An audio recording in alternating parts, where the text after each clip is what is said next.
Testing 1, 2, 3. Test 1, 2.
Ready for TV?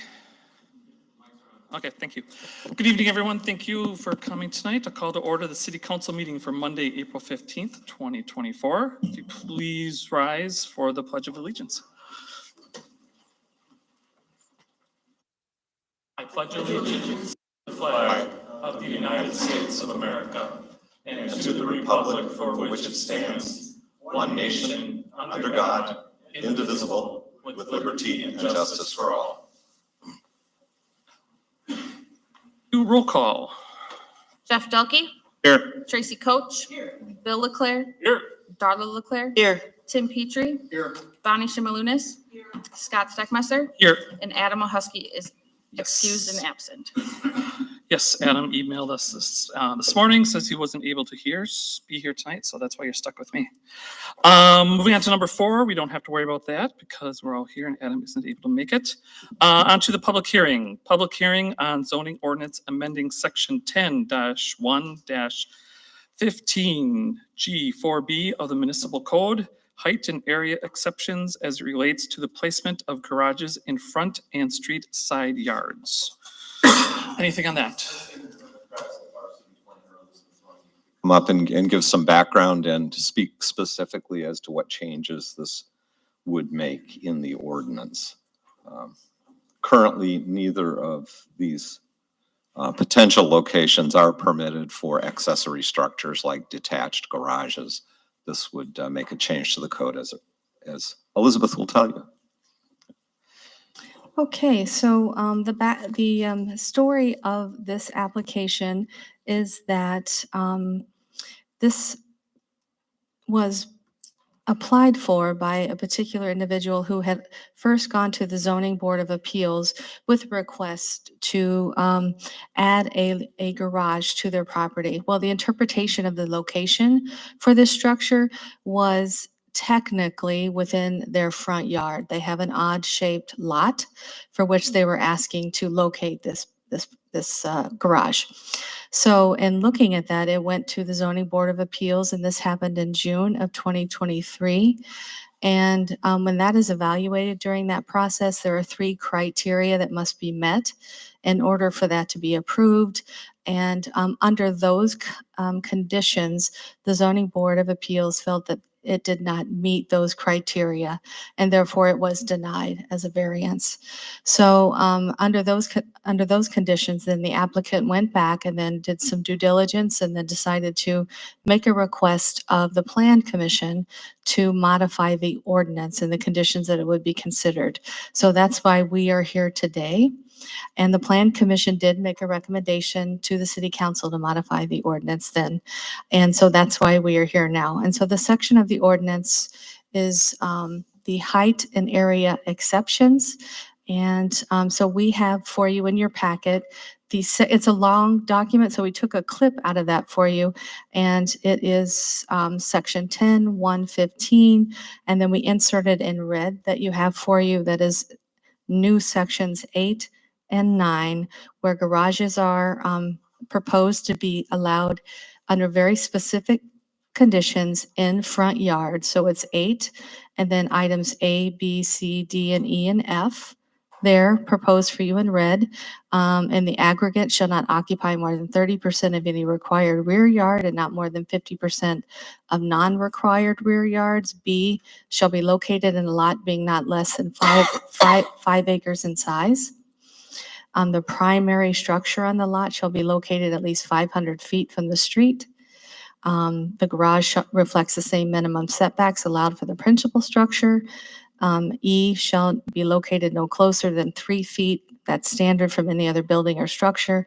And then F complies with any other municipal or state codes.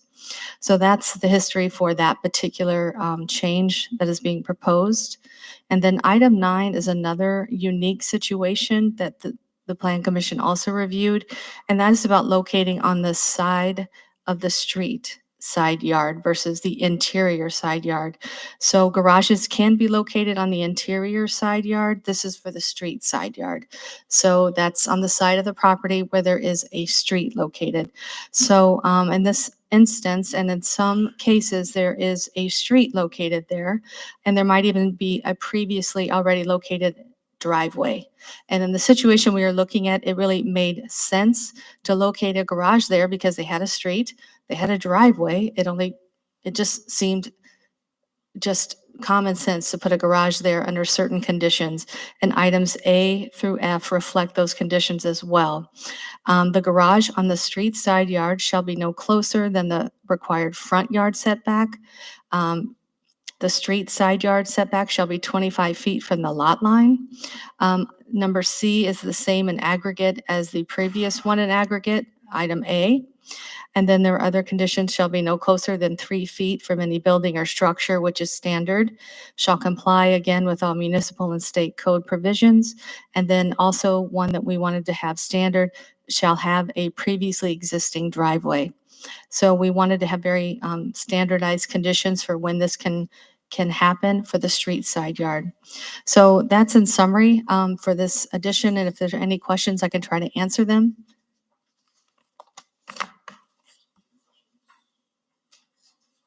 Okay. And since this is a public hearing, we'll have 3 calls.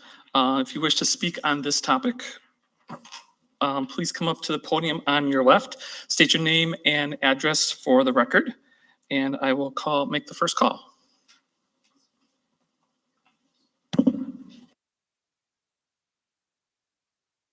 Hey, I am Lisa Green, 2632 River Hills Road, Trevor's husband Rodney. We are the ones that will be affected the most by this garage, as our backyard faces Woodline by L.B. Clark School, if anybody is familiar with that. We are on to the right of the Bell Diamond and the first lot, looking back to the woods. The planned garage would be directly off our backyard. Which Yeah. to me would be an eyesore. I feel it would take away from our property value, resale value, to have to look at that off the back of our house. I mean, the area where he wants to build, he claims is the best, but if he's got all this property, could it be located closer to his own home? Other than neighbors' backyards? I will say that we've been at this house 15 plus years. And when we bought the home, we bought it mostly for the view. It's a view of the woods. We have deer, we have crane, we have turkey. There's wildlife there every day. And we're looking forward to retirement. I hope 3 years maybe. I want to sit on my back deck and look at the woods and enjoy the view. Not a garage, not have to look on my deck and look at a garage. So I urge you all. And I understand yeah. you want to change the ordinance, but changing this ordinance, I read it over today. There ain't too many people that could fall into this category. There ain't too many people that got 5 acres of property. Extra to do with. So it's almost like you're making this change for one person. And I don't feel that's right. I feel that as well. I think you're asking a lot for one person. How many other people came here asking to change an ordinance as this? That's what I would be interested in. I mean, I wouldn't be able to put a garage in my front yard because I don't have 5+ acres. So I don't feel fair deal for most people that live in town that would want to do something like this. They wouldn't have the property. And since he does have all this property, maybe he could pick a different location, like I said, closer to his own home. Thank you for listening.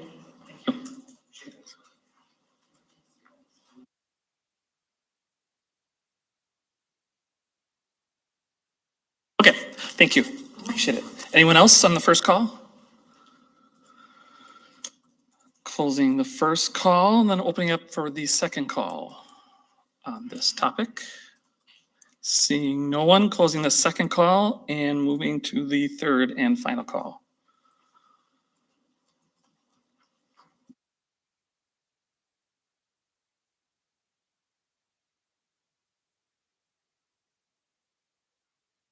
Doug Brandt, 2602 River Hills Road. My main concern about this change in the particular location that the garage will be located is access. Bellevue Drive goes in front of L.B. Clark School and stops at River Hills.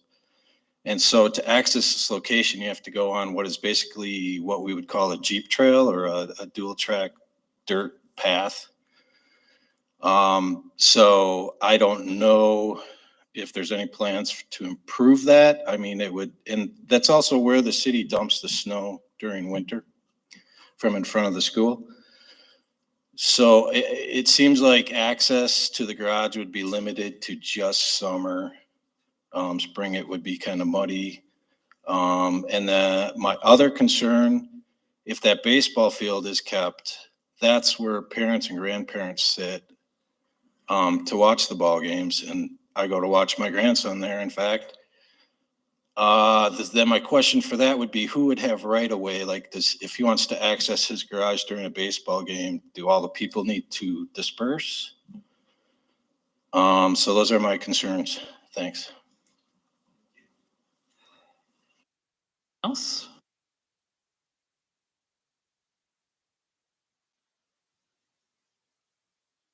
Hi, I'm John Strew from 4949 Riverside Drive. I'm the property owner asking for this change in the ordinance. What I'm trying to do is just build a garage to store my stuff, and on that west end is the most logical spot. It's the high and the dry of our property. If somebody asked about building it closer to the house, I have wetlands and the woods is right there, and there's just no other place. All I'm looking for is power, and we have a power source up on the corner there where I can't go anywhere else. I can't build on the side yard, can't build in my backyard because of the woods in the low area. So I'm asking for that. And I'm not asking to build a road through it. I want to access it just like everybody else.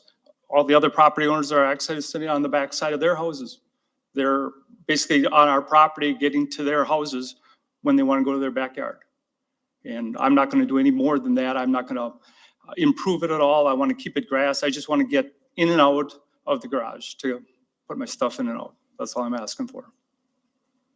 How big is your garage that you're planning? 36 by 60. Okay. On the house on the river edge, right? We do.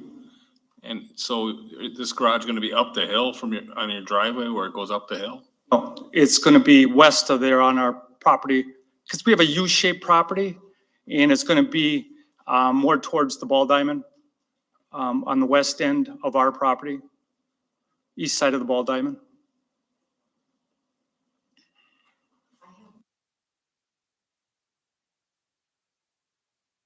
We could run copies of the map that went out with the informational mailing. That'd be helpful. I think Mr. Buss back here is offering to assist in that regard. If I could, just a couple color commentary things. You see it when the map is handed out. Yeah, Mr. Strew's house, while it has a Riverside Drive address, because otherwise you'd probably never get a delivery, its frontage for purposes of the city code requires frontage on a public street for any lot. You can't have access by easement. You need, I think, generally 70 for R1 zone property, 70 feet of frontage. So it fronts on and faces Bellevue as extended, the undeveloped Bellevue right-of-way. So that defines what is front yard, even though as you look across the field from his house to this garage site, there's an intervening parcel that you're looking across, but his lot, and you'll see it on the map, thank you, his lot wraps around all of the river frontage and comes up Bellevue. So that was the specific request that caused the Plan Commission to take a look at this ordinance. There are probably a handful of other properties to the Greens point, not many in town that this would apply to. I did have a call today. The caller didn't wish to offer comments for the record, if you will, but it was a concern we had heard in the summer of last year when this was in front of the zoning board.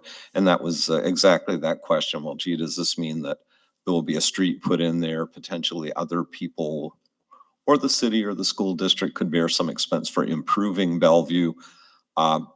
I can't say with certainty, but that's a separate decision this body would have to make. And I certainly would have a hard time ever recommending it. We're hearing from Mr. Strew, he wouldn't be asking for it. So if there was any access improvement to be made on the right of way, I would assume it would either be nothing, or it would, if he did it, it would have to be under a right of way privilege agreement with the city, which we have a few of those as examples. So, And I've talked to the Greens last June or whatever be, and I'm talked to them. I don't need to build it right on the backside of the property line where you could. I want to move it as far north as I can away from their house. And I'll go east or west, whatever we decide that we can work out where your best view is. I don't want to wreck that either. I want to be a good neighbor.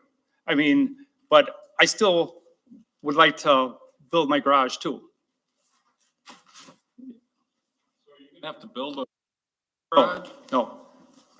There's an access, I don't know, trail, I guess, through there along all the property of the north side of River Hills now, that people have been accessing through time to get to their backyards. And that's all want to do is get to my garage. it's operating. You have an extra. This is you up here in the right. I'm sorry, you wait on the map, yeah, upper right corner. see. I think so. Middle and the right. Upper right hand corner with the black box around it? Yeah, That's you? That's where the house is. Okay. And then we want to build the garage way to bottom left, more towards the ball diamond. You can kind of see the ball diamond. Just north of 2632 River Hills. Right. That would be the green residence. Yeah. Correct. Yep. And again, the blue lines there are property lines. So Mr. Strew's house is over opposite the end of Riverside. And the parcel wraps all along the river frontage up to Bellevue. I see the. And I can't build farther to the north because there's like a ravine that goes down into a low area. I can't build more towards the east because there's all wetlands. You can kind of see that shaded area right in the center. That's Phragmites, so I can't build there. And everything to the east of there is wetland when it does rain. So you're looking to build right off that right of way on the opposite of the baseball diamond at Yes. baseball diamond? No, it'll be south of the diamond.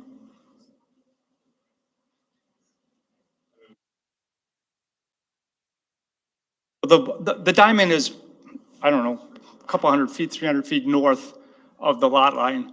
I'll go as far north as I can to where the ravine drops off where I can't build. I'll do that. Will it be longer north and south or east and west? You know what I mean? North and south longer. Okay. Yep, That'll lessen the impact of. correct, Okay. correct. It doesn't show well on the map, but it looks like we have public platted, undeveloped street right of way up to about the north property line of the ball diamond property, if you will.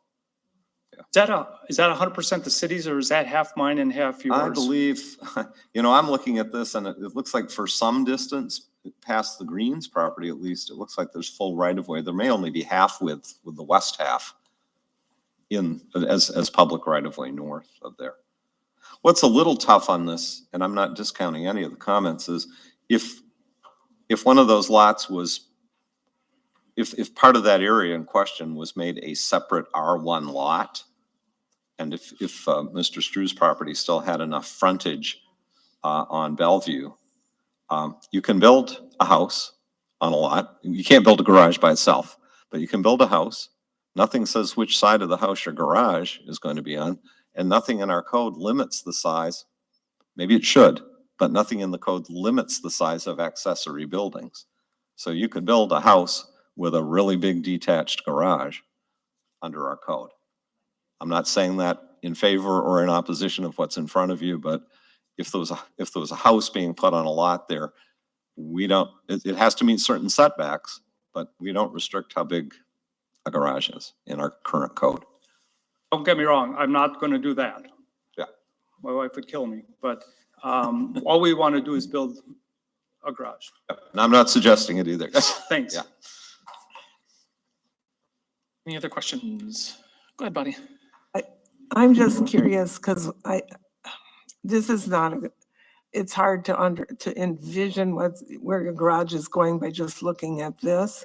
But I had seen what I thought where your house was, and that garage is awfully far away. I guess I'm curious, can I ask questions from the other people who came forward?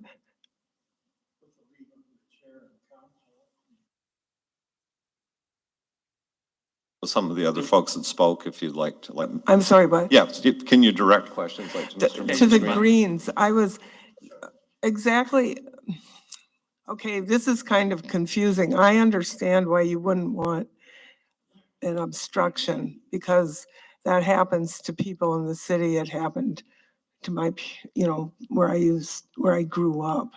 And the city put a building there that not only obstructed the view, it changed the wind pattern, which was kind of a pain. But what are you just unhappy? If he talked to you, what made you change your mind? I'm sorry, what? I wish you could all go out and actually take a look at where we're talking. Yeah. Our backyard.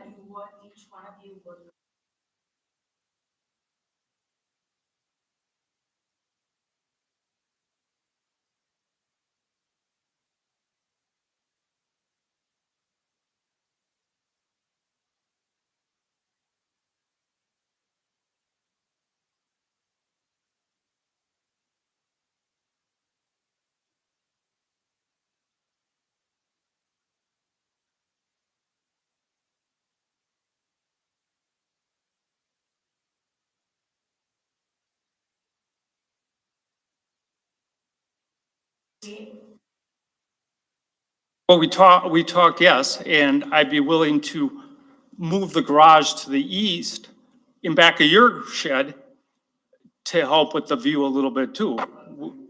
Yeah. Can't believe it.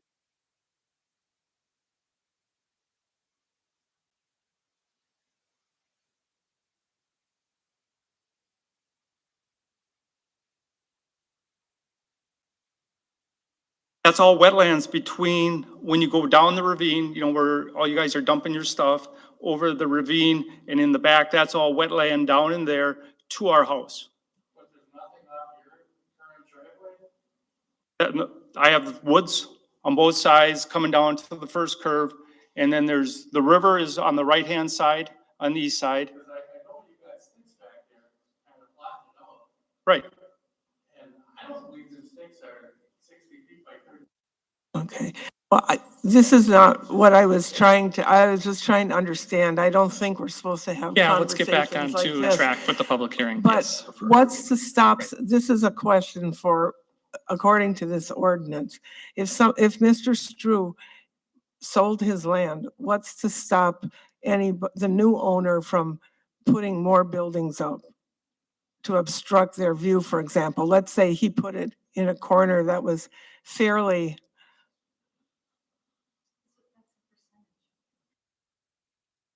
If there's a maximum percentage of coverage of the front yard, I think there may be a limit on the number of accessory buildings, but to take your question maybe in a different direction, there's nothing, I'm not saying anyone's going to do it, but there's I nothing to know. prevent another owner from making it even bigger.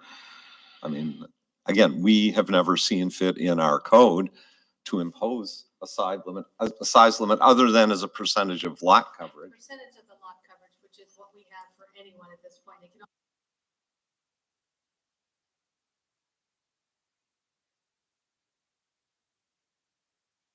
Yeah, You know, this is a change in code. It's It's general in that regard. Does it arise out of a specific situation? Yes, it does.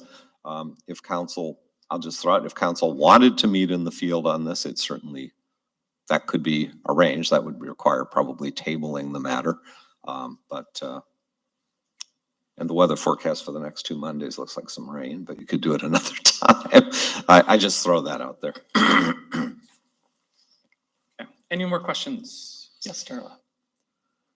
Okay, Mr. Strew is talking about functionality and using his property wisely. And if there's wetlands all over the place, and this is the high spot, and it's at the end of a entrance, pretty much, right? Yes. Okay. That makes sense to me.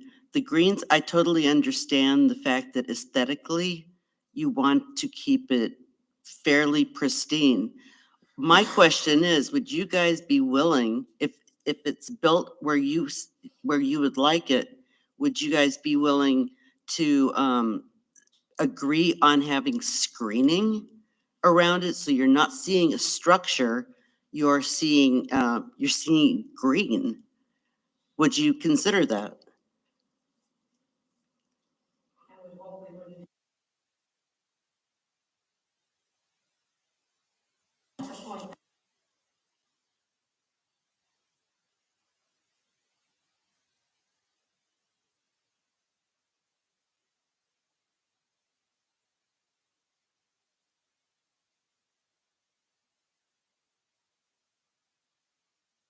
I don't know, I just think it would be a nice meeting of the minds, you know? But we were just talking, it's like, That would be an I don't have agreement, enough info. among the parties, though. This is a zoning ordinance, so you could incorporate some sort of screening requirement in the ordinance, but, Build that garage. As long as he met certain setback requirements and didn't, yeah. Doesn't necessarily have to build it where, up against their lot line. How far away can you go from the lot line? I don't know, I'll have to remeasure it. We have stakes out there, like Mr. Green said, so I can get as far north as I can away from their backyard, which I believe ordinance is what, 5 feet from the property line? But I don't want to do that. I wanted to be a good neighbor. Linda and I said we'd build it as far north as we could to give them as much distance between the garage and their shed and their property line.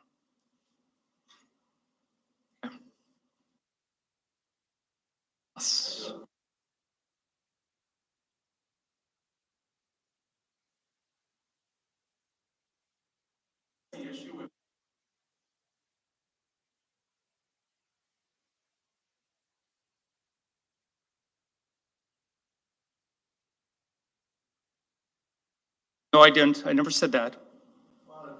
I never said that. All I want to have power is to have lights.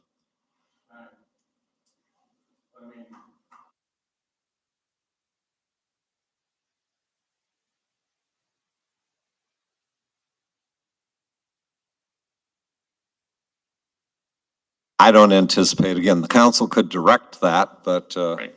I would think, the matter of access is an interesting question. Should the property owner keep it plowed if it's a building that might, I'm not asking the city to plow it or anything. I maintain anything. I'm taking care of it, and the access that I need, I'll get in. Okay. Else? Anyone else wish to speak on this matter? If not, I will close the third call. The recommended action, though, is to motion to waive reading and adopt the ordinance as recommended by the Plan Commission. We can go with that. We can go with something different. Whatever we want to do. I can make that motion. Jeff just made a motion. We'll just get a second and then we can have discussion. So Jeff will make the motion to waive reading, adopt the ordinance. Correct? Okay. Just need a second. I'll second that. Thank you, Bill. Council discussion. Go ahead, Bonnie.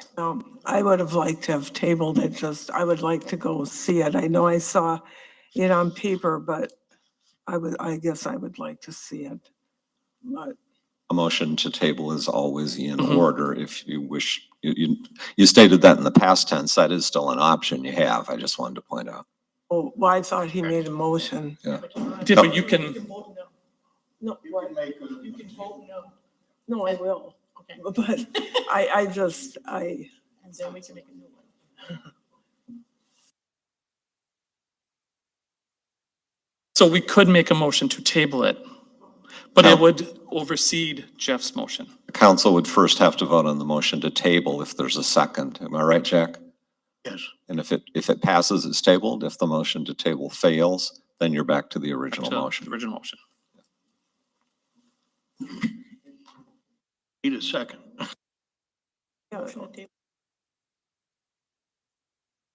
I'll make a motion to table the original motion. Okay. Have a second? Okay, thank you. And we'll do a roll call vote. Yep. Okay. Tim Petrie? Bonnie Shimalunas? are we This is voting to table it. Aye. Scott Steckmeister? Aye. Jeff Delkey? No. Tracy Coach? Aye. Bill Leclerc? Aye. Darla Leclerc? Aye. Okay, motion passed. To Motion table passes. it. Table it. Okay, all that does is postpones deciding on the motion to adopt it as an ordinance. If the council wants to do anything more than that, it would be appropriate to make another motion. Otherwise, it'd simply be a question of taking it up from the table sometime in the future, if the council decides to do that or not.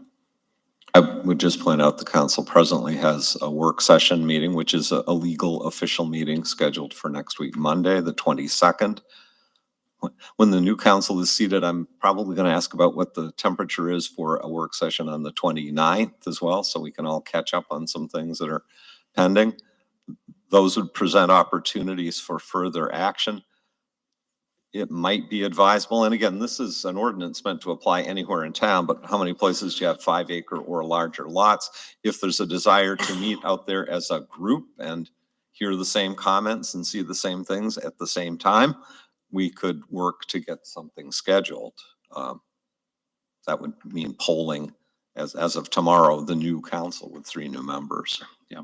Yeah. So I'd suggest you might want to consider tabling it to a date certain with the intent to get out, to see if we can arrange a special meeting to get out there on site. But that's up to you folks. Yes, let's have a motion for that then. I will make the motion for it to be considered at one of the 2 work sessions planned so that you can appropriately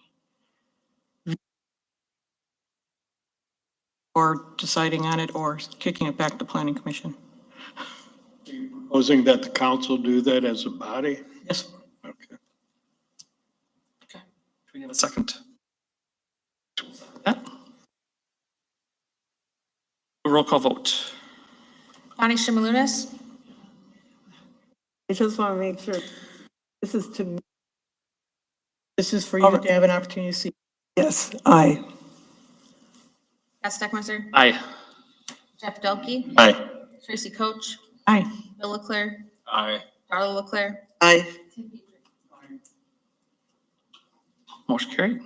And I'm thinking, unless the weather forecast come Thursday when agendas go out, or Friday when they sometimes come out, is for pouring down rain or hailstorms or something on Monday, the 22nd. Now, you do have a public hearing that night on the sidewalk decal ordinance, so we got to stick with 6 o'clock here, but maybe we'll shoot for 5:30 on that evening, or 5:15.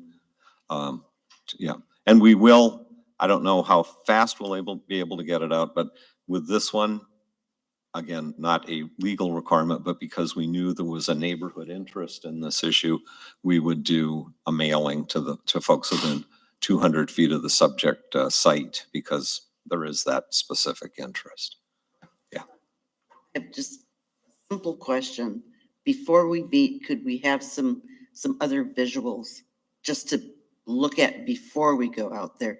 The map is nice, but it's very confusing. So can you supply that?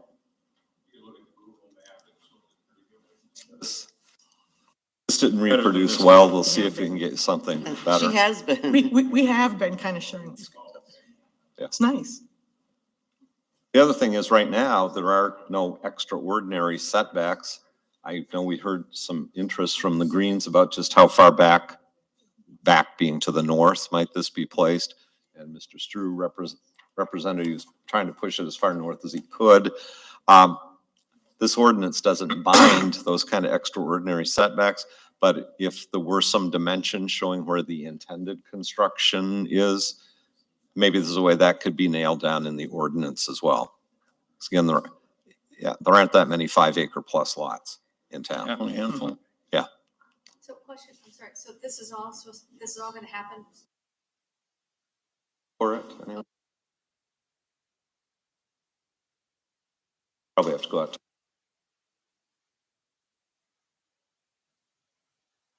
Okay, we good? If we run into something that looks intractable, given the nature of the ordinance, of the motion, I'm sorry, we'd go to the 29th. Yeah. Okay, sounds good. Okay, moving on. Input from the public. If anyone wishes to address the council on anything else that's on the agenda or you want on a future agenda, please step up to the podium on your left and state your name and address for the record. Input from the public. Seeing no one, moving on to number 7, council communications. Letters and other communications from citizens. Go ahead, Jeff. I have several. First one that I got was a couple of people had messaged me and told me that they were happy to have cable back on the air again. Nice. They're older couples that had said, yeah, it's nice that they can actually see it on their big screen TV and hear it. Now coming with the audio end of it, another person they actually sent me a letter in the mail, and there were several things on it, but one of the things is they said during the work sessions, the sound is terrible. So that's something we may want to check on. They said work session sound is not good. Okay, good. Yeah, because when we first started using that one remote mic, it was picking up very well. It was So, pretty good, yeah, but that's not the first time that I had heard that. either. okay. Yeah, might be a reminder to use our outdoor voices too when that one's. And then also in that same letter, they said that on Washington Street, there's a lighted sign that it's lit up at night that says rural insurance, and that there hasn't been a rural insurance in the area for quite some time. And it's also on the awning. So, and I believe they said that is right across the street from where Main Street is, the Main Street office. And they said, we should, as long as they're doing grant money, they should probably be, somebody on Main Street should be talking to somebody about that. Yeah. And also, they said there's another rural insurance one on Memorial Drive, and it's upside down and lit at night. And I did go by and it does look terrible. Does it? Yeah. That's by that little yellow office building. Yeah. That at least used to be the County Board of Realtors as well. Yes, it's Okay. upside down and still lit up. So. It's usually a distress signal, so that's not a good. Right? Yeah. And again, if they're listening, I apologize Yeah, because and- I got this late in the mail. Otherwise, they should have brought it up last week. And at the meeting. Elizabeth will take note of that. That's the sort of thing that our building inspections, code enforcement typically gets out. And also, they said in Xander Park, across the street from Woodland Dunes, you'll find a basketball court, that the nets have been totally ruined and they have not been replaced for 2 years now. You said the city crews are in there cutting down trees, but they can't spend $4.99 per basket to let kids play basketball. And they wanted to let Park and Rec know that for $10, we should probably put some nets up there. We're on I it as agree. we would have been had they called Parks and Rec or now we know. Now we I know. went out and looked and they're right. There were no nets in there. And I do believe. Oh, there was one more. And this one was texted to me too. They want to know what's going on with the old Speedway station. They said that's kind of an eyesore and not any better or any worse than the one that was across the street. That's owned by Why Not? And at this time, they don't have any plans for it. Okay. I will pass that on. I don't think. The old Speedway station, Greg, have you heard any more about what's going I to have happen not with that? seen plans for that, no. Elizabeth, the old Speedway station on the west side of Washington. I'm not aware of any plans we've received on that. Yeah, there is a party that's talked about I'll say a retail usage there. We haven't seen building plans submittals. I think they.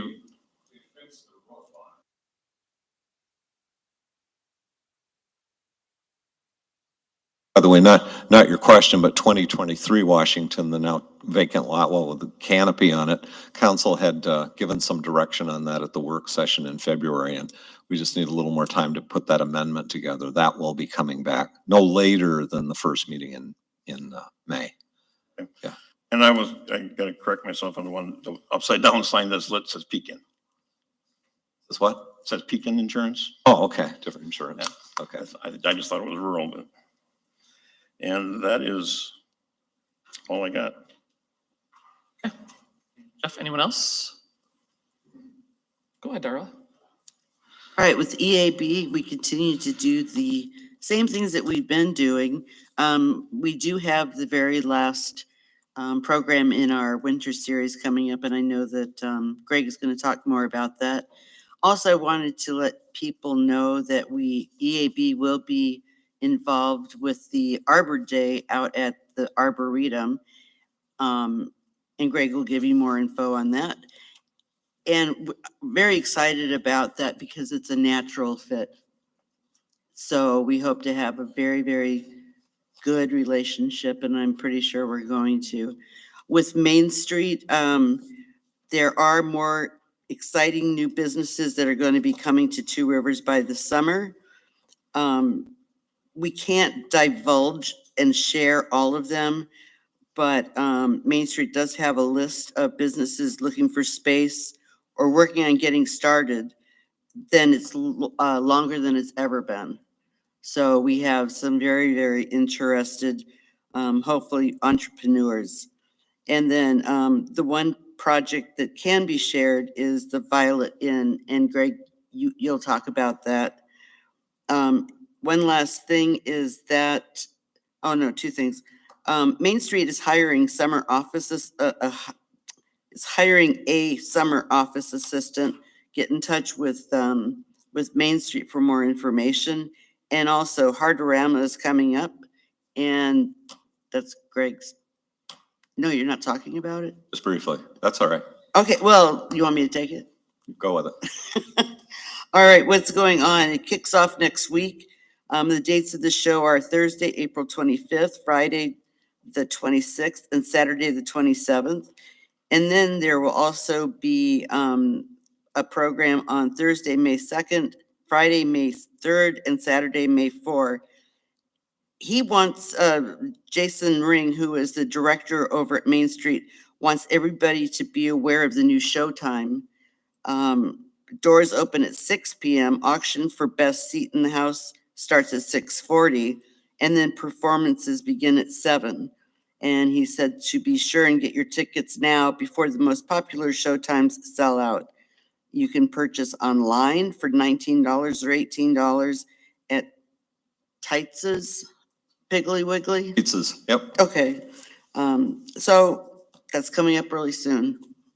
Always a great show and for a really great cause. I believe they've raised over $2 million throughout the history of Hardorama. Plus a lot of great roundabout and seagull jokes usually thrown in. Yep. Anything else, council communications?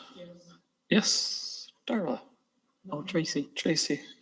Darla. Library, the library board, last week, we met, and of course, the main topic was World on the Move. And so I just want to make a plug for it. If you haven't been there, swing by and take a look. It's very impressive and very thought-provoking. And the students that have been through there, they've had quite a few school tours from not locally, but outside of our area have come in, and the little notes that they put on some of those things from the kids is, okay, I did cry at one. But It's a good program. If you can see, it's only going to be there until the 23rd of this month, and it'll be gone. And I'm going to tag on to EAB. I'm on EAB, well, until tomorrow. And then myself and Corinne Weiss, also a member of EAB, are working with the DNR, Wisconsin DNR. She and I will be the citizen scientists to be collecting water samples from the West Twin. We get trained next month. And the stuff, the information, that data helps the state monitor, the load and all that. And we will be able to use the two of us, the EAB, doing those things towards our MS4 credit. So EAB is Awesome. putting their money where their mouth is. Canoeing or kayaking or working from shore? for Oh, no, I have samples? waders. Wait, the river's not that deep. Oh, yeah, I have waders. I'll drown if I do a kayak things. Number 8, council reports from boards, commissions, and committees. That's Actually, where those two those should have got- been. So, yeah. That's what Sorry. they should have been. I was That's what gonna they go should have back been. to, Council communication? communications. Oh, what was it? I got an email from the,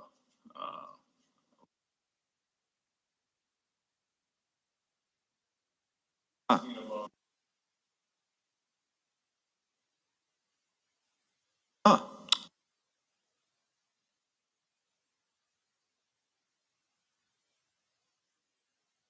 Point Beach, nuclear plant has something every year, and when they finished there, I can't remember the word that the lady used, and I don't know where I have the same one, Bill. at the same one? Yeah.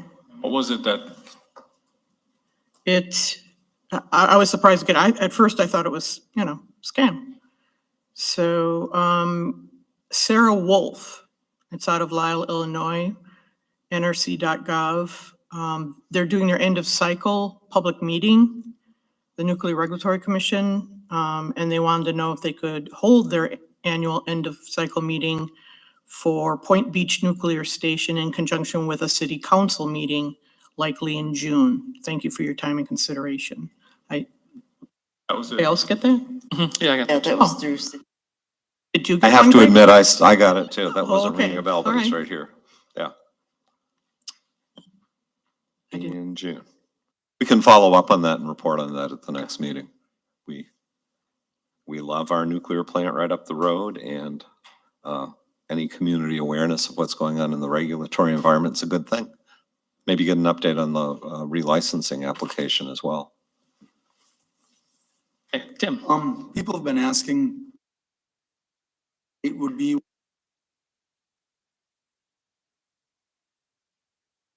Starbucks in the news, and then all of a sudden, nobody's heard anything about it. Yeah, I can only tell you that week before last, the developer did come in and pull their demolition permit. And from what I understand, also pulled an early start permit for footings and foundations. So, Elizabeth, do you have anything more than that? We think it would be any time now since they reached out. And Matt, did they end up talking with you about erosion control? Yep, because that was one of the open questions as far as seeing an erosion control plan. I don't know if there's still, I had seen some of the Facebook posts with photos of a drilling rig, whether they're doing some additional environmental due diligence there. I don't know. There is at least one issue with some site contamination of record, but so that'd be speculation. But all I can tell you for sure, they made the investment and the paperwork to get their demo permit and an early start permit. We haven't reached out since then, and that was, like I say, maybe a week and a half ago on where things stand. Anything else on council communications? Then we'll go to council reports from boards, commissions, and committees. We'll get back on, yeah, you want to say exactly, no, I'm Thought just we were kidding. already there. No, we weren't yet. Go ahead, Jeff. Thursday, we finished up the city's goals and objectives for the year, or for this coming year. After, well, it took us about almost 4 weeks to Yeah, get it. 4 finished up. separate meetings on that Four review. meetings, so we got quite a bit of time and effort into that. So that'll be up for tonight. Awesome. Anyone else? Okay. City managers report. Okay, got some visuals here as usual. The latest static banner up on the water filtration plant celebrates the 50th anniversary that's being observed all this year with a lot of special events at Woodland Dunes Nature Center. This is funded by and designed through the staff at Two Rivers. So this is Joe Metzon's work and Explore Two Rivers, highlighting one of our major community assets and attractions. Still on application last week. We are also reviewing. We had one, I'd say, finalist candidate interview last week, and another is scheduled this week. Really want to get somebody on board so that there is overlap of several weeks with Dave Buss, our retiring Finance and Administrative Services Director. So we'll see how tomorrow goes and hopefully have an update for you shortly. The full-time position of Recreation Clerk, I believe applications have closed, interviews are being scheduled. Recreation Coordinator, that was the position that Chow Chong had held. Very beneficial position when it comes to supplementing full-time staff, especially on summer special events. Whole lot of weekend duty, but it's great fun. It's great fun. So anybody interested in that position, we're accepting applications. And as you see in the rightmost graphic, which shows some of Chris DeCoke's handiwork that's gotten us global publicity, grooming that beach at Neshota. We are looking to fill a good number of seasonal staff positions, concession stand coordinator, concession stand workers, a kids camp coordinator, and rec program support. That's a really important one. They all are. Kids camp counselors, scorekeepers, umpires, lifeguards, hoping to do, I know the rec department is hoping to do something with some expanded learn to swim and open swim periods at the high school pool in early meetings between Mike Mathis and school board reps as part of the rec department doing its job and part of the work of the aquatic study committee. Good dialogue there as far as the availability of the high school pool through the summer months after the morning summer school session. So watch for some more there. Park hosts, maintenance, cemetery, great opportunity for a summer job where you can be a goodwill ambassador for Two Rivers. So we're for promotion of a distribution foreman, and we expect that announcement will be forthcoming shortly internally, and then we'll announce it at the next meeting.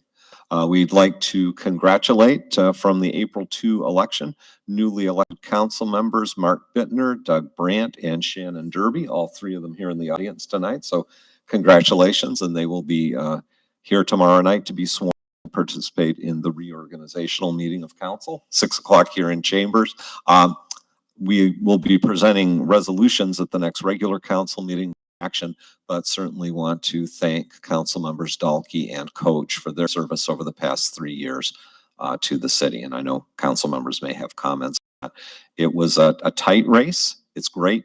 I think it's fair to say it's great when you have at least 5 candidates for 3 positions on council.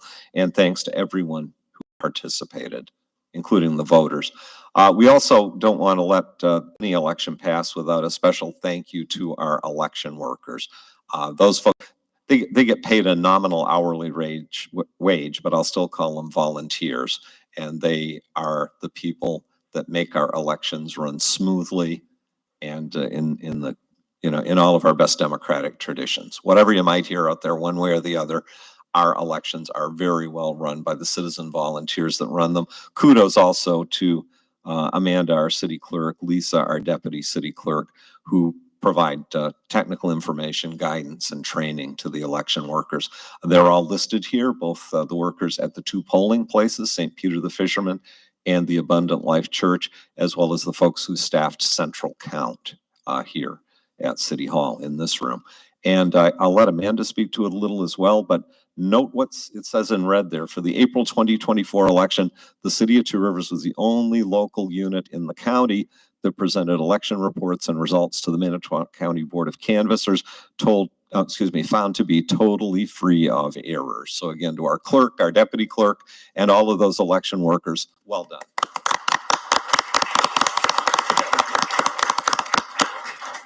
You got applause. Anything more you'd like to add on that, Amanda?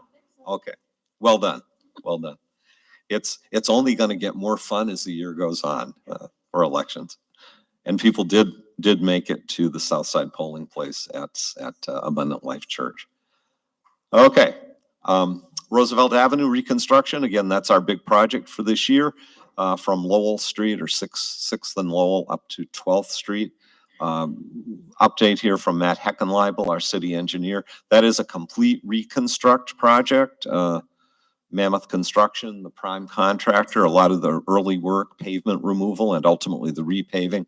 The sub there is Vinton Construction. Pavement removal began at the end of March. Underground utility work began. Got a little messy right there at the intersection of Roosevelt and 12th, where city utilities and telecom and a whole lot of stuff comes together. That is covered again and gravelled. We're hoping by the end of May that can be resurfaced and all of the utility connections there will be done. Project is being staged pretty much with underground work from 12th to 9th Street through May. Expect then to shift over to the section between 9th Street and Lowell. And again, it's a full season project looking at grading and paving in August and September, and with a little luck and a tailwind, project completion end of October. This, you all know, this is a long overdue infrastructure investment. It's on the order of $3.2 million. It does involve some changes, getting rid of parking on one side of the street, doing some things to encourage traffic calming in that neighborhood where cars can get going pretty fast on that collector street, and also improve the aesthetics and stormwater management capabilities. So looking forward to seeing Roosevelt progress. And thank you to all the residents in the area and the patience they've shown and will need for the next several months. Last week, the Senior Center presented their annual volunteer awards. Sharon Boutnick was recognized. Sharon was the 2022 Volunteer of the Year. She volunteered 422.75 hours in that year. Joe Youngerman, 2023 Volunteer of the Year, 541.67 hours. You think of that, that's a quarter of a full-time position, up for a little over a fifth for Sharon. Those are incredible commitments of volunteer hours. Phyllis Reinert in the center of the photo there was given the Lifetime Achievement Award with a grand total of, so far, of 5,942 hours, darn near 3 years worth of full-time work, volunteered for the community at the Senior Center and maybe elsewhere through the Senior Center. And Phyllis's husband, the late Bill Reinert, Bill and Phyllis, both great public school teachers for their whole careers here in Two Rivers, was posthumously awarded the Lifetime Achievement Award for a total of 3,014 hours up until 2021. So great job by Senior Center staff, Parks and Rec staff, and the folks on Committee on Aging, Friends of the Senior Center, everybody involved in honoring the volunteers that, again, we've got great staff. The volunteers really make the difference as far as the programming and what can be. They even developed a really cool logo that looks a lot like the city logo. Thank you. Have had questions on this one, and this is one that's up for further discussion. We had a deadline that came up March 31st for YBR Properties LLC, the firm that wants to do development of a 71-unit market rate apartment building on the East Twin River down here on the former Eggers downtown plant site. They had a couple deadlines a couple things that were due, I should say, March 31st. We did get an updated cost estimate for the project, and that now shows the estimated price tag for this 71-unit project at $20. Not in a position by the March 31 deadline to present final financing plans for the project. In our discussion with Mr. Golden, who's met with the council a couple of times on this, the major outstanding concern relates to interest rates for the permanent long-term financing on them. Watching what the Fed's going to do, and the inflation news doesn't seem to get better. So, all the speculation about rates going down, that seems to be getting pushed farther out. And he was, I think, pretty candid in a discussion with Elizabeth Unge and I that those are causing them to take a look at options like the sizing of the project, possibly changing the portion from private equity investment. But the fact is we're now past a March 31 deadline. I would like, as soon as the new council is seated, first to know who the various committees are. This might be one for personnel and finance, might also be a case where I'd like to just ask an ad hoc group of 2 or 3 council members to get together, sit down with the developer and bring a recommendation back to council.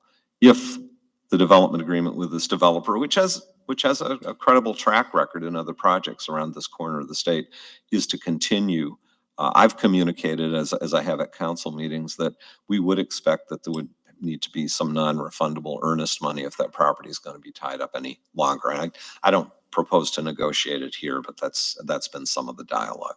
So we're not forgetting about that one, and it needs to come back up to council as to either some sort of an extension of development rights for a defined term, or the city resuming marketing of the property for development. We need housing of all types. I did want to just update this. You probably saw this in some detail in the listing of the 2023 goals and progress on those goals. But consistent with the city goal adopted, I think in 22 and 23, of upgrading our Lake Michigan shoreline all the way from adjacent to the public works and utility facilities near the South Pier to the area south of the Lighthouse Inn and on into Manitowoc, where most of that shoreline is now owned by the city, including the Spirit of the Rivers Wayside and the former state-owned Wayside. South of that, the city of Two Rivers owns all the way to the Chamber of Commerce. We own property in the city of Manitowoc, which is kind of interesting. But we've been pursuing funding to plan for and implement work that would include improved public access, habitat restoration, and shoreline protection and resiliency. And we have assembled funding now, and Elizabeth Runge's office is working on an RFP, or request for proposals, that would be needed for some of the consultant selection, for about $500,000 in funding that's been secured, including $280,000 from the National Fish and Wildlife Foundation's Sustain Our Great Lakes program. That is a foundation that's a public-private partnership of both federal, I believe EPA and National Fish and Wildlife money, along with private corporate dollars aimed at habitat projects basically all over the country. $160,000 through the Great Lakes St. Lawrence Seaway Cities Initiative, which those are also dollars that the Seaway Initiative, Great Lakes and Seaway Initiative, received through National Fish and Wildlife, and most recently successful application to the Fund for Lake Michigan to assist the city in meeting the $99,000 local match requirement for those other 2 grants, with a $66,000 award. We're blessed with a lot of shoreline and a lot of public access shoreline. Some of the things we're looking at along Memorial Drive would be some additional pollinator gardens. We don't need tons of mowed grass out there to mow just for the sake of mowing it. Some additional demonstration projects, and more significantly, other long-term projects to better manage stormwater, because Memorial Drive pretty much dumps toward the lakeshore. If you've ever tried to keep a garden along the trail, you'd know there's a whole lot of water that comes off the drive when it rains. And the city's initiative funding is more specific to something that was included in our 2013 Harbor Master Plan. And that's illustrated with the little picture there at the bottom, of doing something in the area of lakeshore along the public works and utility facilities to improve that for public access, for better habitat along the beach, and to possibly look at some offshore structures for erosion control there to build up more beach in that area. So that would all be planning, engineering, and modeling money that hopefully would lay the groundwork for implementation dollars in the future. So that's some great stuff, and it's consistent with the council's goals. It's consistent with what both the Advisory Recreation Board and the Environmental Advisory Board, EAB, have been advocating for. Out front of City Hall, we really aren't closed for business, but the front entrance is still blocked off this week as Hammond Construction works on restoration of those pink sandstone pillars. Pretty much, over 100 years of winter salt being applied there so nobody falls down coming into the building has taken its toll. You've probably noted in the past, the bottom third of those pillars in pretty tough shape. They are being restored with some filler material, and then will be stained so there's a uniform color on them, and hopefully continue to serve this building for a long time. That's a capital budget item for this year. We'd like to take this time to salute our amazing line crew in the electric utility, as Thursday of this week is Line Worker Appreciation Day. Now, Brian is not here tonight, but I guess I'd suggest, how about a round of applause for our local electric utility and their amazing crew.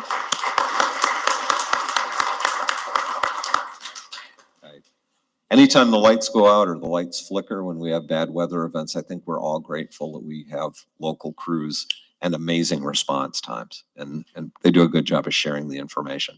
World on the Move will be on the move again shortly. As Tracy mentioned, that joint Smithsonian and American Library Association exhibit moves on from the Leicester Library as of April 23rd. So you've got just over a week to get over there and check it out. That's where Jeff Dawson is tonight. Has got a brat fry fundraiser. Isn't it about time for a brat fry? Could have used one this past weekend with the warm weather, but that is this coming Saturday, April 20th, 10 in the morning to 4 in the afternoon over at Piggly Wiggly. If you come, it can be both lunch and dinner. So great chance to support our local Legion and all work they do supporting and honoring our veterans. Heartorama, Darla mentioned it earlier, but worth mentioning again. 2 weekends, Thursday, Friday, and Saturday night shows, April 25th to the 27th, May 2nd to the 4th. And this year's theme is something like Heartorama Goes to Space or something like that. Sorry, I'm not remembering. Performances by Dr. Bombay every night of the show. The famous toilet seat auction. I know there'll be a lot of regional celebrities coming in for that.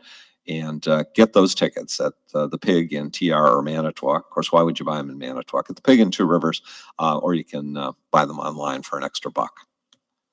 Arbor Day at the Arboretum. Vanderbroek Arboretum has graciously invited participation by the city and the Environmental Advisory Board, as noted on this poster. Saturday, April 27th, 10 a.m. out at the Vanderbroek Arboretum. There's a recommended donation of $10 per family for admission. People will be able to take home their own little tree, and if the poster's right, it might be an oak tree. And again, that's out at Vanderbroek Arboretum, 3800 Lincoln Avenue, Highway 42 North. A truly amazing place. If people haven't been out there, walk the trail, see not just an amazing vision, but a vision that's being implemented by John Durbrow and a very committed board out there. Arbor Day. Two Rivers Schools working with Aurora Healthcare, again sponsoring the Two Rivers 10 mile, also a 2-mile kids run on Saturday night. So Saturday night, April 27th, Sunday, April 28th. More details available through the high school, but that's coming up at the end of this month. I think they used to do that in March. It was a little bit colder when they used to do the Two Rivers 10 miles. So end of April, we'll have some more on that. Darla mentioned earlier, I think this is the last educational series of the spring season, but they're coming back in the fall, and there's already some good topics lined up. The Environmental Advisory Board Public Education Series, Our Land, Our Water, Our Future. Tuesday, May 7, welcomes John Reisenbiegler from the Manitowoc County Recycling Center to discuss waste management and reduction, find out where our recyclables go, what some of the economics are of recycling these days, how the recycling center is funded, and the challenges that they face as in these ever-evolving markets for recyclables. Good stuff. These have been very well attended. Great chance to learn more about the solid waste biz. In the area of staff development, would like to share that Craig Freilich, who was recently hired as building inspector and has been pursuing his state licensure in several areas, has now gotten licensure for both heating, ventilating, and air conditioning building inspections, and for uniform dwelling code construction inspections. Those are two major goals, especially the uniform dwelling code. I believe that applies to 1 and 2 family structures. And he's been working hand in hand with our incumbent building inspector, Jane Drager. This certification means Craig will be able to do a lot more of the direct inspection work here in the community. We hope to have Jane continue working with us particularly on plan review and various commercial plans. The city does have delegated authority from the state for our existing building inspection staff, and that includes not just Craig, but also Jane as our contract building inspector, and Wes Gruby, our plumbing inspector, and our in-house electrical inspector. So we are able to do commercial building structural and HVAC plan review, commercial electrical installation inspections, and commercial plumbing, both plan review and installation inspection. We want to make sure we're up on that. I know the city of Manitowoc has recently touted their ability to do commercial plan review.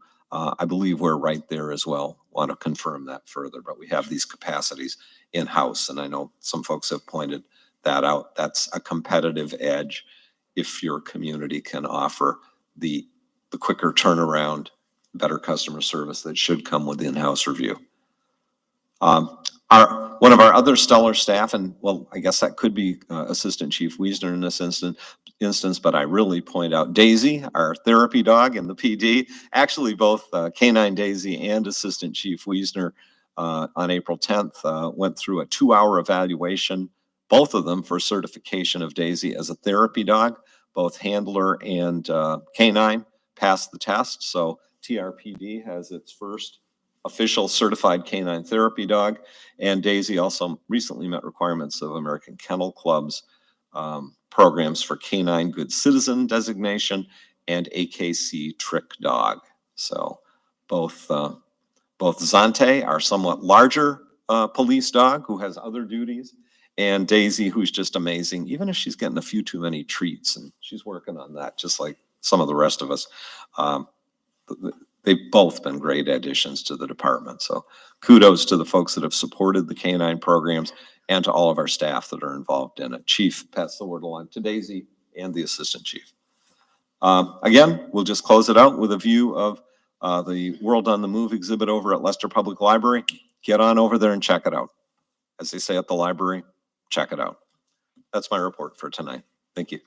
Thank you, Greg. Anything for legislative updates? Nothing for legislative update. They're out of session, so they're doing neither good nor harm in Madison. We'll just keep watching with interest. On to number 10, consent agenda. Presentation of minutes. There are two, one from the city council work session, the other one from the regular meeting. Recommended action is motion to waive reading and adopt the minutes.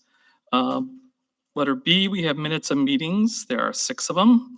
Recommended action is motion to receive and file.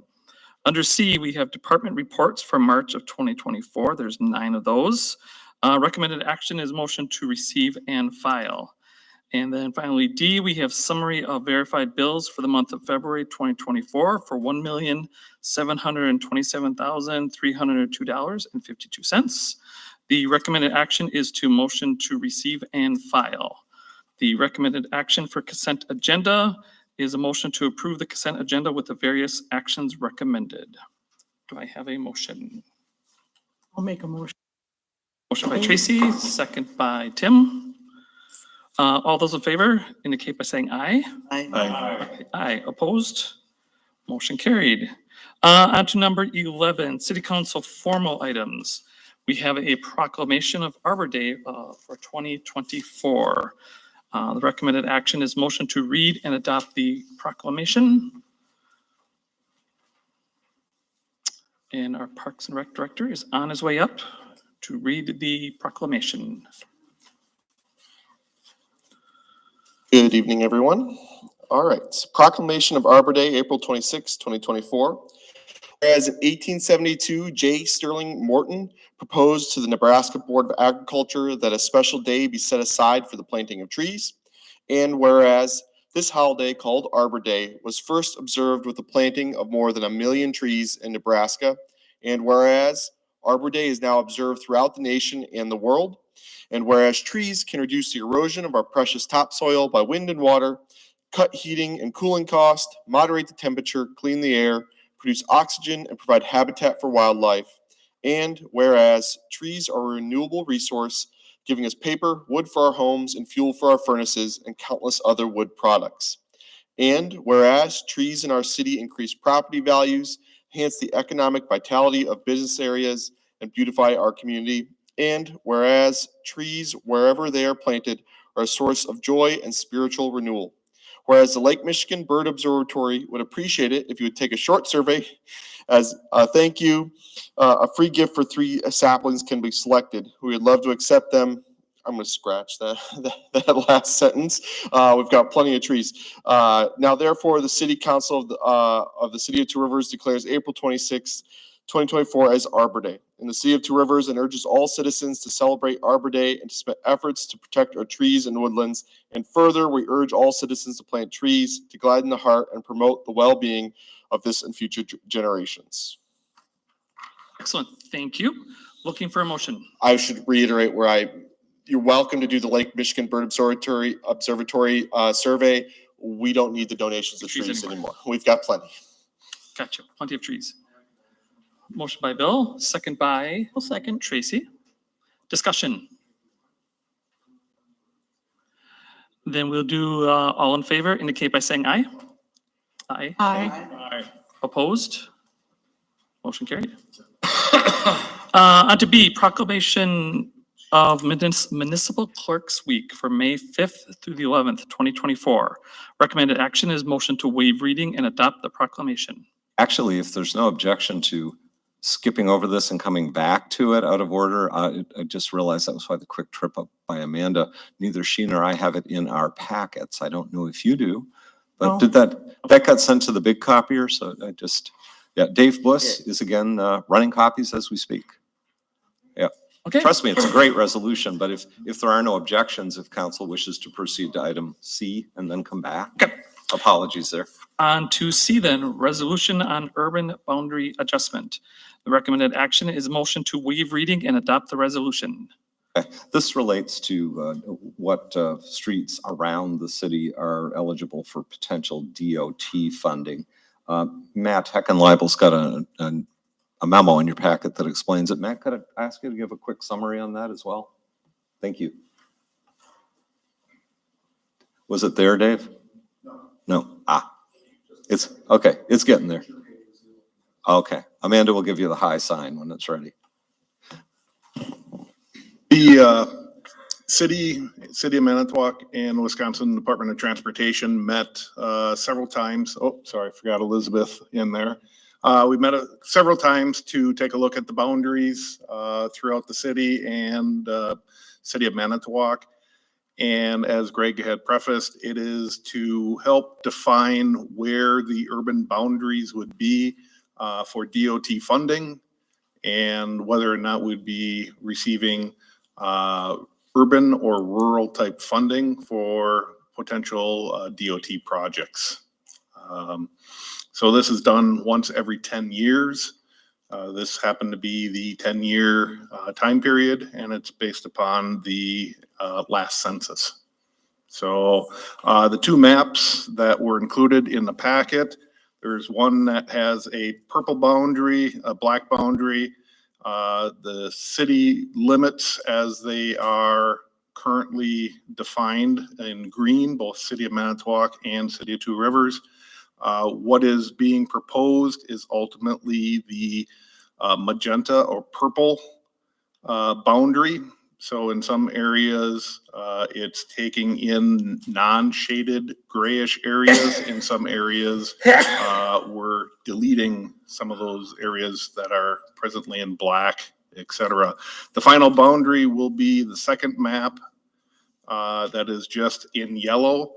That is the map that will be officially adopted by the DOT and presented all the way up wherever they need to get approval to the federal side. So ultimately then the resolution continues on and basically describes everything that I more or less just told you. Okay. Questions from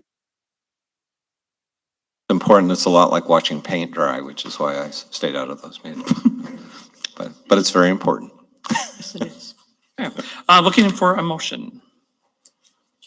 Make a motion to waive the reading and adopt the resolution. Thank you. Have a second? Second. Darrell will second. Any discussion? See nothing. This is a roll call vote. Amanda?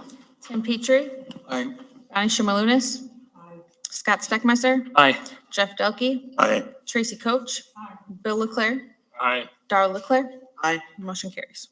On to number D, authorizing resolution application for Knowles Nelson Stewardship Program funding to assist in acquiring or developing lands for public outdoor recreation purpose. The recommended action is to motion to waive reading and adopt the resolution. This is another grant opportunity through Wisconsin DNR. This is just a resolution to say that we are good with applying. Due date is until the very beginning of May, so we're finishing up a grant application for that. That description is a little misleading in saying acquiring. We're not acquiring anything. This would be the further progress on the Nashotah Park Master Plan. So still working on scope, but this will help us square one thing away to be able to put in the application for Nashotah Park. We will get you, for signature, we will get a corrected resolution that indicates a date of April 15. I just realized this one says April 1. So. Gotcha. Looking for a motion. Motion by Bill, Bonnie will second. Roll call vote. Bonnie Shimalunas, Scott Steckmeister, Aye. Jeff Delkey, Aye. Tracy Coach, Bill Leclerc, Aye. Darla Leclerc, Aye. Tim Petrie. Aye. Motion carries. Thank you. On to E, review and revision.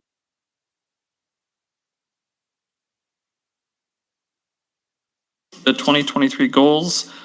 Review and adopt the revised listing of 2024 city goals and objectives as recommended by the Personnel and Finance Committee. This is the matter that Mr. Dahlke, who's chaired the Personnel and Finance Committee for the past year, mentioned earlier.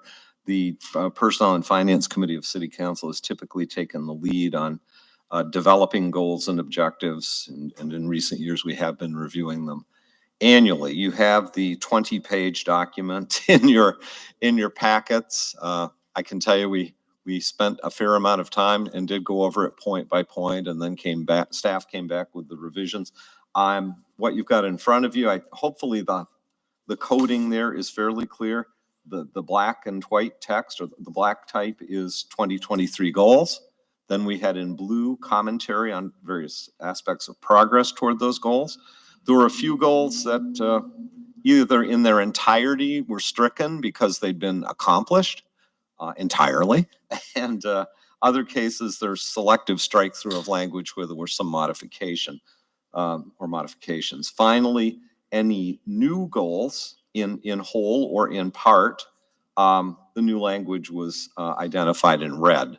I'm prepared to walk through each of the changes if you like. I don't know how much time the council wishes to devote to this, but the recommendation that came out of the committee at its most recent meeting last Thursday was indeed to recommend that the council approve the status review, if you will, that's shown in blue, and adopt the revised listing. We have typically done this in the first quarter of the year. We ran a little late this year. We kind of had a few things that have been going on, notably the Elijah Vu situation and some other things citywide. But this doesn't, obviously this doesn't preclude the new council with 3 new members from further visiting this issue. So up to council. If you've got about 20 minutes, I can do the speed reading class through this, and folks point out things along the way, or if you've digested it and are happy with it or want to refer it to a future meeting, your call, council. See what you guys think. Should we postpone it until we get the new council? I'd be okay with that. That could be a topic at one of these potentially 2 April work sessions. Just to kind of go through it, and that way we're all on the same page for 2024. Yeah, I'm okay with that too. Were there any, were there any general questions about this? Did it seem to make sense as you went through it, how it flows? So there's a lot here. There's a whole lot here. Yeah, I looked through it. I thought you did a good job with it, and there's some definitely nice gone through. success stories to be told there. And that isn't about just the city manager or the staff or just the council. These are goals for the city organization as a whole. So, okay. if there's a desire to, well, Jack, if there's simply no action on it, and it's noted that if that's consensus, I could return it on a future agenda. There could be a formal tabling, or are those both options? Is it better that it be tabled? I think it'd be more appropriate to table it, yeah. In that case, given the discussion I heard, I'd suggest a tabling to either the already scheduled April 22 work session, or possibly to April 29, if that works out for a work session. Okay. I'll move the table. Second work. Thank you, Bill. Do I have and Tim will second. Any discussion? Okay, roll call vote. Scott Steckmeister. Aye. Jeff Delkey. Aye. Tracy Coach. Aye. Bill Leclerc. Darla Leclerc. Tim Petrie. Bonnie Shimalunas. Motion carries. Thank you for that. We'll go back up to B, proclamation of Municipal Clerks Week, May 5th through the 11th. Motion to waive reading, adopt the ordinance. Or do we want a motion to read it Since we and adopt read the it before. proclamation? Should we read it? or- Entirely up to you. I'll even read it so it doesn't look self-serving on the part of the city clerk. Sure, Oh, go she ahead. can read it. You want it read? You can. Okay, that's up to the council. Go ahead, Greg. Okay. Proclamation, Municipal Clerks Week, May 5th through May 11, 2024. Whereas the Office of Professional Municipal Clerk, a time-honored and vital part of local government, exists throughout the world. And whereas the Office of Professional Municipal Clerk provides the professional link between citizens, the local governing bodies, and agencies of government at other levels.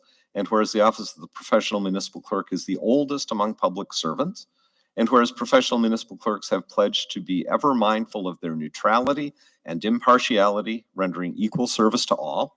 And whereas the professional municipal clerk serves as the information center on functions of local government and community. And whereas professional municipal clerks continually strive to improve the administration of affairs of the Office of the Professional Municipal Clerk through participation in education programs, seminars, workshops, and the annual meetings of their state, county, and international professional organizations. And whereas it is most appropriate that we recognize the accomplishments of the Office of the Professional Municipal Clerk. Now therefore, the City Council of the City of Two Rivers declares the week of May 5 through May 11, 2024 as Professional Municipal Clerks Week, and further extends appreciation to our professional municipal clerk and deputy city clerk, and to all professional municipal clerks for the vital services they perform and their exemplary dedication to the communities they represent. Dated this 15th day of April 2024. Thank you. Looking for a motion. I'll make the motion. Thank you. Second, any discussion? Seeing none, all in favor indicate by saying aye. Aye. Anyone opposed? Motion carried. Round of applause for our very professional municipal clerks.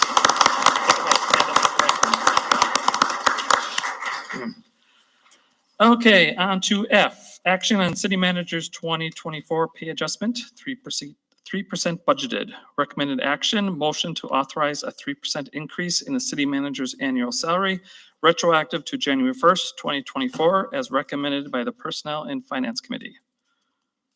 Greg, This was talk about presented on yourself for tonight's us. agenda, thinking it would be most appropriate for the current seated council to take action on this matter.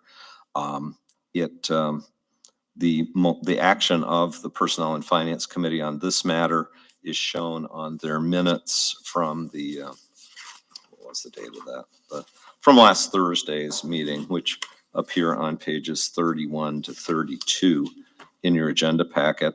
There's a single page report I provided to the committee regarding city managers' evaluation. Essentially, it wasn't a traditional evaluation program. How do you do in budgeting? How do you do in communication to council? It spoke primarily to performance relative to the goals that the committee had just concluded a review of. I did provide the committee did go into closed session and met for about 35, 40 minutes as a committee without any staff, including city manager. There was some dialogue upon reconvening an open session on on matters relative to the performance evaluation. And then, as noted in the minutes, there was a 3-0 vote. I would note, and Jeff can speak to it, he did vote in support of the increase, but did note, as is in the minutes, that a preference would be to not do the retroactive portion. The motion was for the retroactive, but that's there. I did provide the opportunity, if the council wishes to have closed session discussion on city manager's evaluation tonight. Before acting on this, you could simply defer and go to item 13 and then potentially reconvene. Again, not being crass about it, I just thought it was better to address this with the current seated council that developed the goals for last year and really should have the better basis for evaluating and acting on a pay adjustment for city manager. So Makes at the sense. council's pleasure, whether you wish to act at this point or go into closed for discussion for feedback from the committee. If the were closed, it would, probably myself and Attorney Bruce would be the only staff present for that discussion. Jeff, I don't know if you had anything to add to that. I don't know, we should probably go into closed for it, I would think. What's that? I'm sorry. Probably go into closed for Okay. it. Before we act on it?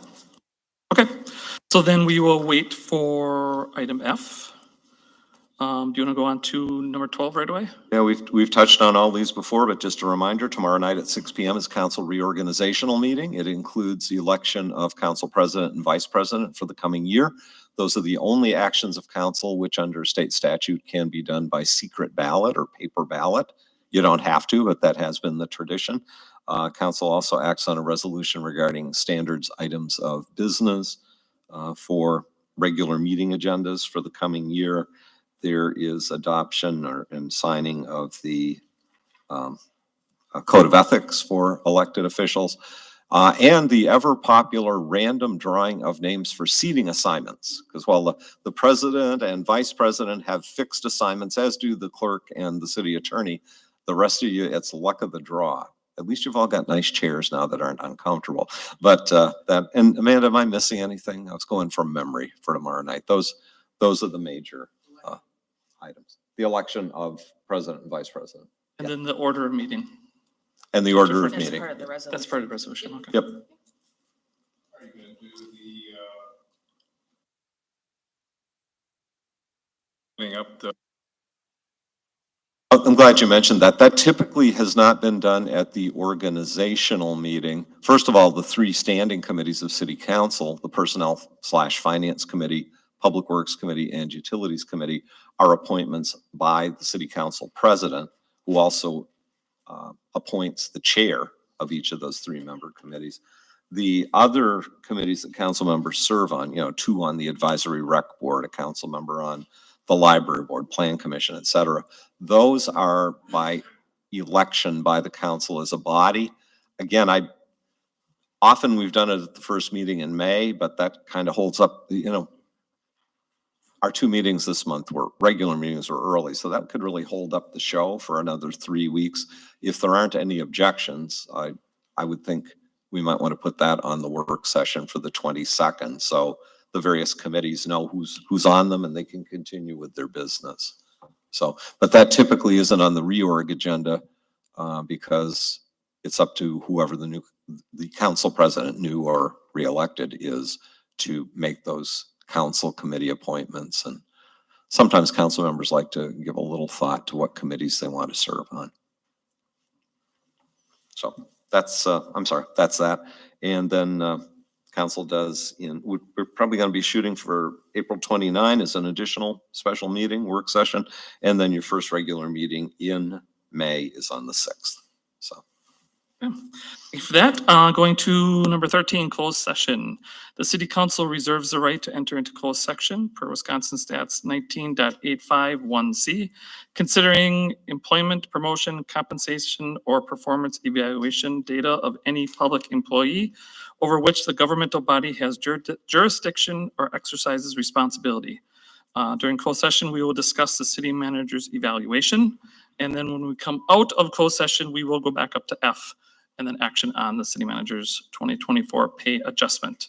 So for folks that are here or watching, there is a likelihood or possibility of action while while it'll be closed session, folks can feel free to stick around if they wish. Looking for a motion to go into closed session. Thank you, Bonnie. Second by Tim. Any discussion? Otherwise, roll call vote. Jeff Delkey. Aye. Tracy Coach. Bill Leclerc. Aye. Darla Leclerc. Tim Petrie. Aye. Bonnie Shimalunas. Scott Steckmesser. Aye. What?